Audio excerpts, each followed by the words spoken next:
Yep, that's me. You're probably wondering how I ended up in this situation.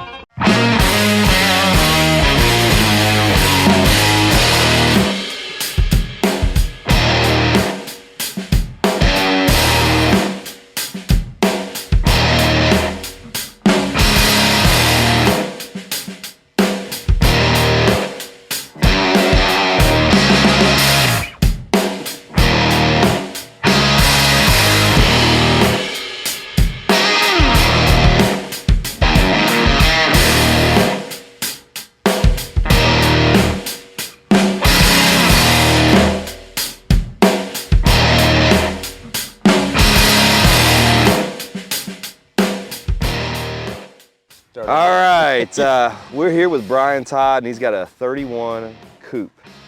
Is that right? 31 Ford Coupe. Yeah, tell us about it. How long you had it? I've had it since I was a teenager. I got it when I was 16. Had it on the road probably the first time at 18. Yeah, just a little hot rod stuff. Totaled it the first time.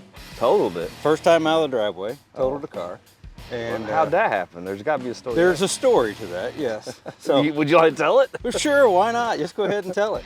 So first time out, you know, I took it down the road at my dad's house. Wasn't even a mile from the house. And my dad always told me, take it easy the first time, right? Just go simple. I don't do that. No, that's not me. As you'll find out. As you'll see in some of the video later, I'm sure that he's going to add on here. Yeah. But so I take it out and I hit first gear and it felt pretty good. So I hit second and floored it to the floor, and I had the wrong shocks on the back of the car and some really big tires, and it started bouncing. The car bounced, went down into a ditch. In that ditch happened to be a log. A log hit this front tire on this side. The car went sideways up on the road, slid sideways down the road, went to a driveway marker that was made out of riprap. And somehow you survived. And slid through it, took out a mailbox, and slid between a tree and telephone pole that I couldn't hardly get my hands between it without hitting either one of them. So that was extraordinary luck. That was the very first trip, and it cut the top off here and removed this entire door panel. This door hit me in the arm inside the car.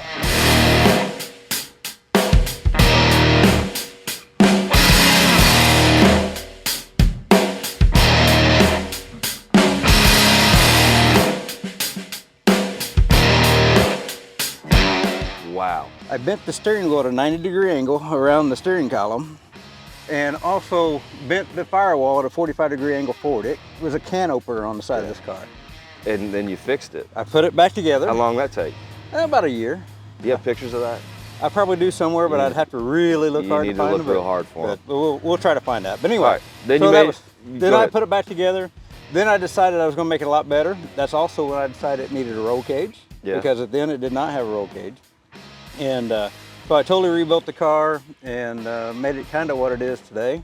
It was mainly a street rod to start off with, but I did drag race it then. I've been drag racing since I was a teenager in high school. As soon as I got my license, I was running hot rod class for the 70 Nova. Yeah. And I did that for several years, and then when I got this up and going, it took over the Nova spot and started racing with it. Nice. And what was the first engine combination? Because I know you've had a couple. Yeah, I've had several. I started off with just a 350 Chevy. Yeah. Pretty kind of radical, not super. I was running 8 seconds in the 8th mile. It wasn't real fast, but it was purely a street car. I mean, I drove this thing on the street all the time. And what was the next iteration? And then I went to a 383. Then I got it down to the 7 second, sometimes high 6s. Yeah. And then, about 6 years ago, I went to the combination we have today. It's a 434. It's a 434. Yeah. Make a good horsepower. I've seen the dyno sheets. Yeah, 702 horsepower, 602 foot-pound of torque.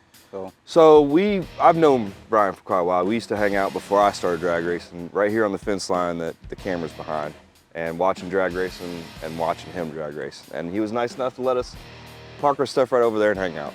So I've known him for a little while, watched him race, and then I started racing, and he helped me a ton just to get my truck from 14 to 13.9, which was the cutoff for hot rod division that year. So I really appreciated him doing that.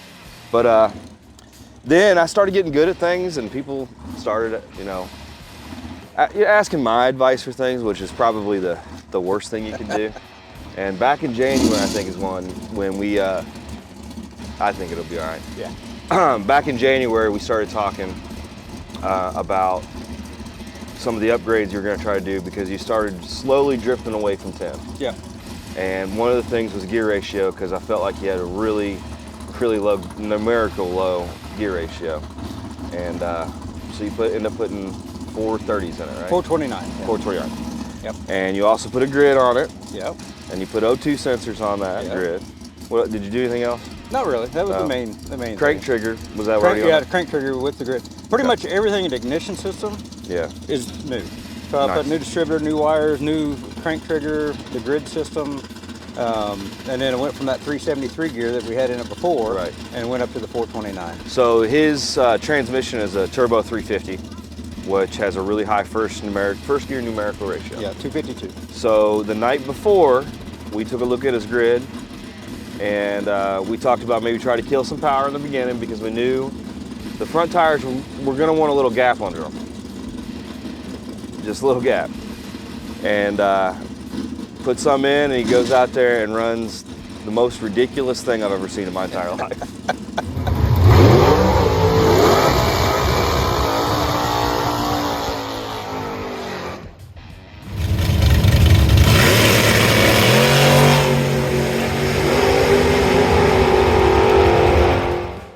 I am really surprised it did not go backwards onto its roof. It's crazy. So tell us how that felt. You know, at first it was like, okay, it's lifting. No big deal, it's going up. And then it was like, all I can see is blue sky, and the clouds are going by as I'm going up. Yeah. And that's when it got to the point where, oh crap, this thing's about to go over. So it was really high. It was high, it was high. The back fenders were almost touching the ground. Yeah. And on that car, that's a big thing. Yeah, it's a lot in there. And then you pedaled it, it comes down. It's hard enough to where we see a little bit of smoke. We thought it was smoke. Yeah, it turns out it wasn't. But what'd you do then? I stayed in it. Let me stop here for a second. So I did the pedal, which was just a romp, right? Yeah. I come back down, and as soon as it hit, first thing I did, looked at oil pressure gauge. Okay. So oil pressure was still good. All right. So as long as oil pressure is good, in my mind, the car's not shaking. Yeah. And the oil pressure is good. Yeah. This is fine. I'm okay with the events that are unfolding currently. I got to run a race. Yeah, you got a race to run. Yeah. You can't let Chris beat you. I can't let Chris beat me on the first time we raced together, so it wasn't going to happen. So you pedal right on down, and I tell you, it takes a lot of balls to continue to lift as far as it went up and stay in it a little bit. And you told me you were trying to pedal a little bit to come down, but it was high. And then to land, floor it again, and then beat your competitor.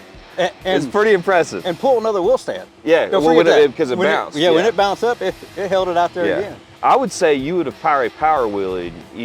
We'll talk about that off camera again. But the lesson of the story here is do not ask for advice from me, because you end up with this situation. Well, what kind of things did you break? Well, from what I know so far, we've broken both front body mounts. Yeah. It's actually shoved them up into the firewall. We know we have smashed the oil pan into the pickup tube and cracked the oil pan, about a 10-inch long crack down the side of the oil pan.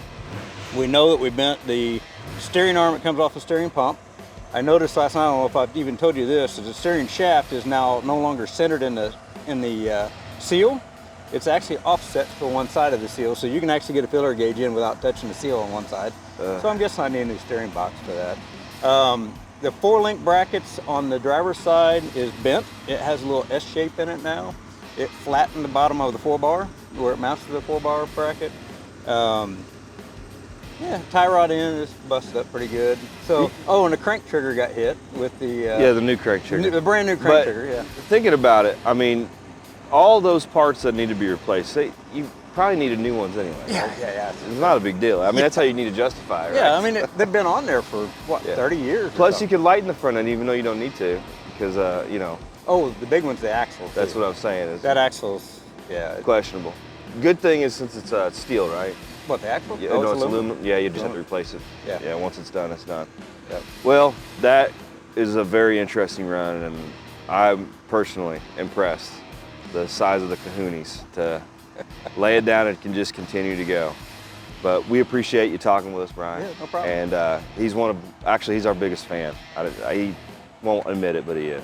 Yeah. So every video comes out, he texts me. I'm usually within the first few likes. So just know while you're watching this, he's probably already watched it. You see, I've already got the hat. I had to pay for it with a picture, but we got a hat. Well, I need the picture for the video. Yeah, there you go. All right, thanks, Brian. I appreciate you talking with us. Thanks, Corey.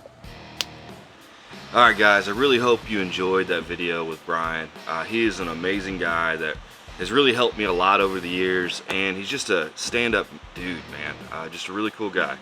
And I really appreciate him interviewing us after I helped him break all his stuff, even though it wasn't my fault, Brian.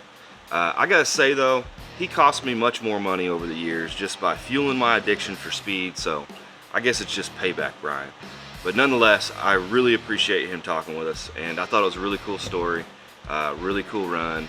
And if you guys like this type of content, make sure you let us know down in the comments. Tell Brian how badass he is, because he's a pretty big badass. But one video we're gonna leave you with, I forgot I had, I'm gonna put it in this, is a few years ago, he thought he was having some oil pressure issues, I think it was what it was. And he didn't have any data recorder, so we decided to just put a GoPro facing his dash so he could look at the gauges. But what happened was, right by the traps, his transmission locked up, and you'll hear that. And I don't know how he didn't roll it then, but his transmission locked up, rear tires locked up. If you look at the speedo, it goes from 130 to 0 and like that. But he was able to keep it together because he's a calm, cool dude. And I'm really surprised, man. He's just a hell of a driver. So with that being said, again, make sure you comment, like, and subscribe if you like this type of content, talking with some drivers other than just me and Chris and our dumbasses. Put it down there. Let us know this is stuff you like to see, and we'll make sure we get more of it. But we'll leave you with that video, and we'll see you next time, when I think the next videos are going to be us getting the car and truck prepared for Norwalk, Ohio, which is at the end of July. We're going to have to add some weight, make some 4-bar adjustments, and I'm going to talk everybody through what my thought process is for that, because a lot of guys have been wanting to know more about the 4-link stuff, more about the weight stuff, more of the chassis setup stuff. We're going to try to give you a little bit of content with that. So till next time, we'll see you on the flip side.